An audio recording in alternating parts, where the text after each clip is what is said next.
Hi, family. Welcome back to the Sir Pod. My name is Diamond. Oh my gosh, episode 3. My days. So happy that you guys are back and supporting. And even do me a favor, even if the messages aren't for you, just share it because it could be for somebody. Okay. Today we're going in a bit hot, right? We're going in a bit hot. Actually, I got my Bible, no iPad today, just straight from the word, right? If you can tell by the title already, that is going to be a spicy one. So just strap up. If you like spice, stay. If you don't like spice, still stay. The title of the message is God has moved on and so should you. Oh my days.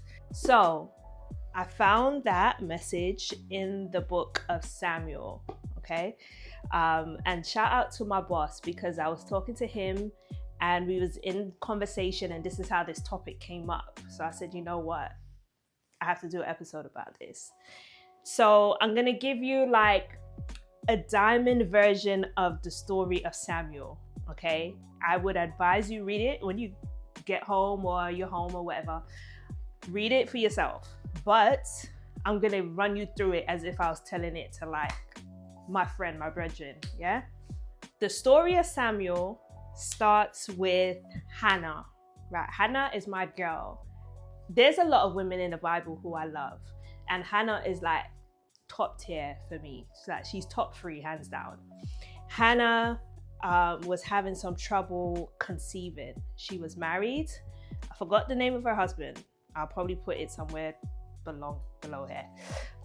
But she was married and also her husband had another wife as well. That's no excuse to have another wife. That was that time, okay? So he had 2 wives, but his heart belonged with Hannah. He loved Hannah. And his other wife was able to have babies and Hannah couldn't have children at the time. So his other wife would torment Hannah because she wanted what Hannah had, which was his heart. She started to torment Hannah about not being able to have kids. And that's a lesson in itself, because if they was doing it the way God had intended it to be done, as in one man, one woman come together, this woman wouldn't exist to be tormenting Hannah that way. Anyway, so that's a lesson. Do it God's way. Cut out the extra battles if you don't need to face them, right? So Hannah went to the tabernacle one day. She was tired of being tormented by this woman, tired of it. And she went to the tabernacle, which was the church back then, and she prayed desperately for a child. She even told God, listen, if you give me a child, I will give him back to you. I just want a child so badly. And the priest in the tabernacle at the time, Eli, she was praying so hard that Eli thought she was drunk. I don't know about you, but I don't know if I've ever entered into that type of prayer, till people think I am inebriated. So anyway, fast forward. God heard her cry and God blessed her with a son called Samuel. So Samuel was born and Hannah kept her promise. That's why Hannah's top tier, because I'm not gonna lie, if I'm having trouble having a baby and then God blessed me with a baby, the promise I made him saying I'll give it back, I don't know, we'd have to renegotiate. I would have to say, God, listen, look, I was desperate at the time, right? Come, let's talk, let's come to some agreement, right? But no, not Hannah. She kept her promise to give her baby back to the Lord. You know, Hannah wanted a baby, but God needed a prophet. Samuel grew up loving the Lord, and Samuel grew and learned to hear the Lord's voice, and he was obedient. Samuel became a prophet. He began to speak messages to God's people on God's behalf. The people of Israel wanted a king. They was like, listen, I know we have God, but he's not enough. Everybody else has a king. We need a king.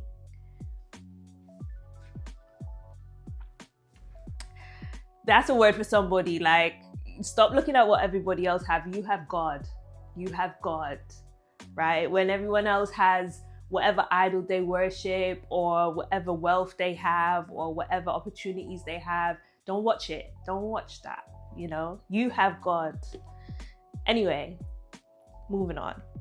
So they wanted a king. So God was like, all right, Samuel, I want you to anoint this young guy called Saul. He's coming. I want you to anoint him, and he's going to be Israel's king. And Saul was a young boy, but he fit the role. He looked like a king. He was tall. He was handsome. He had the stature of a king. And he was like Samuel's little protege, right? Samuel, basically grew him in the faith. He was a young boy. And he became this king, and because God was on his side and he was listening to God and following God's directions, Saul became that guy. Like, Saul was that guy. Anyway, fast forward, but with like triumph and victory and all of these things that are happening, Saul started to get a little bit spicy. Like, Saul wasn't listening to God anymore. Saul was doing his own thing. And Saul began to disobey God. So, God is like, oh, okay. Okay. You don't listen no more? All right.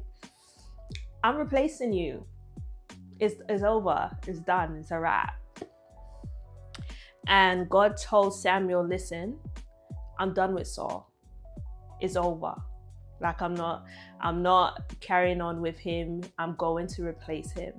So Samuel took that news hard. Saul was king for a while. Saul was king. And Saul was running things. And anything that Saul needed, he would go to Samuel for guidance, So Samuel took that news very bad. Very, very bad. And then that leads us to this text today, right? So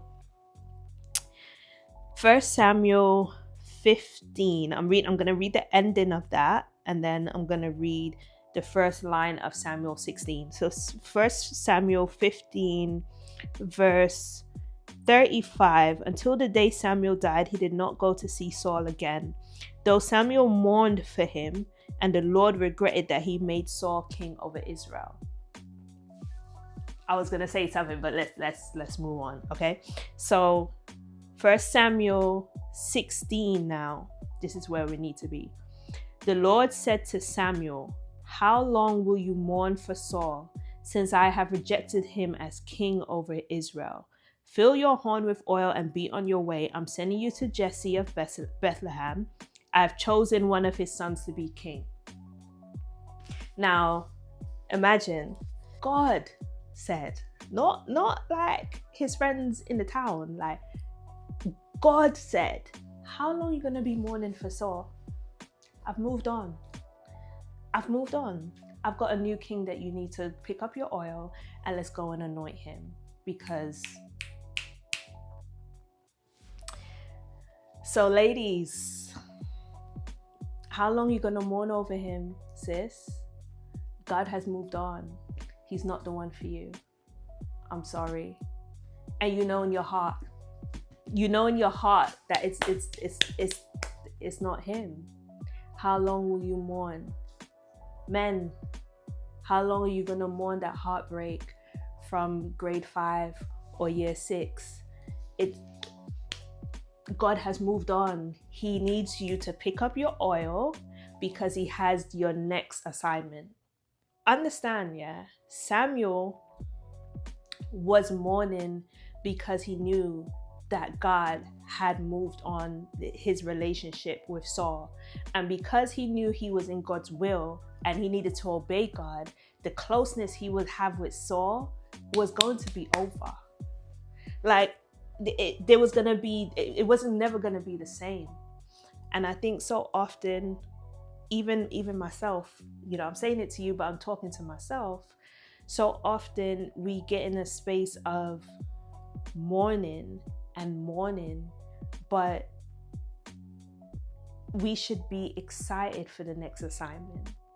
We should be overjoyed that God has still got us picking up our oil. Like, because he could have said, you know what, Samuel, I'm done with Saul and I'm done with you. I'm moving on from both of you. From both of you, you know, like, but that's not the God we serve. God is saying, listen, he was disobedient. Listen, he's not the one for you. Listen, she's not the one for you. Listen, you see that job that you keep staying in, I've told you to move on. How long are you going to mourn? That divorce is done. I know it hurt you. I know it hurt. But how long are you going to mourn? Because I've moved on. I moved on. And I need you to move on with me. Now, what I also liked about this line, or this story, or this part in the story, is that God gave Samuel a time of mourning. So friends, let me speak to the friends, the brethrens, everyone who's close to somebody who's still mourning. Give them time to mourn. Give them time, because you are not emotionally invested as that person is to whatever it is they're mourning over. If your friend is going through a breakup, yeah, we know he weren't the one. We know he was leading her down the path of hell. We know all of that. But we are not the one emotionally invested. She was. So you need to give her time to mourn. We know that the job is not what you need to be right now. We know that. We know that. Yes, your friend complained from morning till night about this job. Now the job is over. Now she's mourning and mourning and mourning. But she was invested emotionally with the people that were there. So there was a period of mourning for her, because although that season is over, it still hurts. And I love the fact that God gave Samuel that time. The problem was, how long? Like, come on, my good sis, it's time to dry up them tears and let's move on. And ask God where he wants you to put your oil. Because he had an assignment for Samuel. His timing was bigger than Samuel's emotions.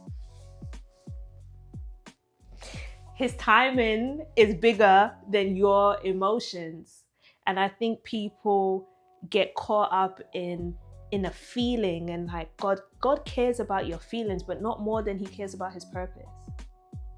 How many times do you see in the Bible God called someone, Moses? God called Moses and said, hey, I need you to bring my people out of Israel. Moses is like, but God, I stutter. I'm not the one. You know, can you get somebody else? And God didn't even acknowledge that. God said, you know what? I'm going to give you Aaron, but you're going to go. Like, I'll give you a little piece, but you're going. You're going. Why? Because my purpose is bigger than your feelings.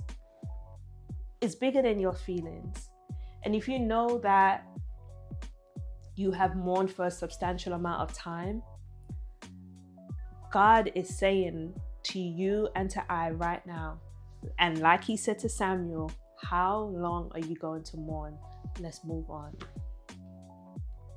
Let's move on, because I've already moved on. And I'm waiting for you to get up, dry those tears, and let's go. Because we have things to do. Who Samuel was going to anoint to be the next king was David, the greatest king to ever have lived in Israel. He defeated Goliath. He had multiple victories. He was the father of Solomon, who was the wisest man on planet Earth. David went on to be iconic. And God is saying, what I have for you next is bigger than what you're crying over. What I have for you next is greater than what you won't let go. Let it go and let's go. Because when you see what's next, you're going to kick yourself for still mourning. Okay, so hopefully, I don't know. It helped me when I thought about it, because even right now, as I'm talking, I'm like, you know what? I need to start mourning about some things myself. But I hope this blessed you. As always, in your spare time, try and read 1 Samuel. It's such a good book. Such a good book. Read 1 Samuel. Let me know what you think and we can talk about it. But just be kind with each other. Be gracious with each other. Give people space to mourn. Give yourself time to mourn. That's important too. Don't just, all right, I'm done, let's go. That wasn't what happened here. There was a period of coming to terms with what is happening, coming to terms with the transition, coming to terms with an ending. You know, give yourself time and give yourself space to feel. But don't be there too long, because God, whatever God has next for you is greater than your past. Okay, so I love you. Thanks for tuning in. God bless you guys, and until episode 4, all right, have a blessed day. I love you guys. Bye.